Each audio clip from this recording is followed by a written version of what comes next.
BNP চেয়ারপারসনের উপদেষ্টা আমানুল্লাহ আমান বলেছেন, যত দ্রুত সম্ভব সংস্কার কমিশনের কার্যক্রম সমাপ্ত করে একটি সুষ্ঠু নির্বাচন দেওয়ার লক্ষ্যে এ সরকার কাজ করছে।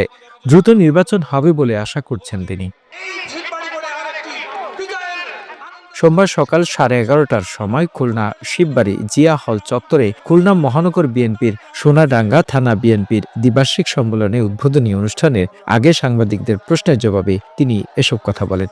প্রধান উপদেষ্টার সাথে বিএনপি সহ বিভিন্ন রাজনৈতিক দলের তাদের সাক্ষাৎ হয়েছে, তাদের সাথে সংলাপ হয়েছে। তার মধ্য দিয়ে বলা হয়েছে যত দ্রুত সম্ভব সংস্কার কমিশনের কার্যক্রম সমাপ্ত করে একটি সুষ্ঠু নির্বাচন দেওয়ার জন্যে, এবং সেই লক্ষ্যে আজকে অন্তর্বর্তীকালীন সরকার এগোচ্ছে এবং দ্রুতই নির্বাচন হবে, আমরা এই আশাবাদ ব্যক্ত করি। এ সময় উদ্বোধক হিসেবে উপস্থিত ছিলেন খুলনা মহানগর বিএনপির আহ্বায়ক এস.এম. শফিকুল আলম মনা।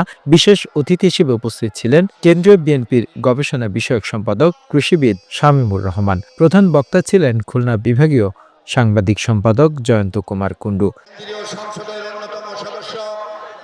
বিশেষ বক্তা হিসেবে উপস্থিত ছিলেন কেন্দ্রীয় বিএনপির সহ তথ্য এবং প্রযুক্তি বিষয়ক সম্পাদক আমিরুজ্জামান খান শিমুল ও খুলনা মহানগর বিএনপির সদস্য সচিব শফিকুল আলম তুহিন। সোনাডাঙ্গা থানা বিএনপির আহ্বায়ক হাফিজুর রহমান মনির সভাপতিত্বে সঞ্চালনা করেন সোনাডাঙ্গা থানা বিএনপির সদস্য সচিব সৈয়দ সাজ্জাদ আহসান পরাগ। The news Bangladesh desk report.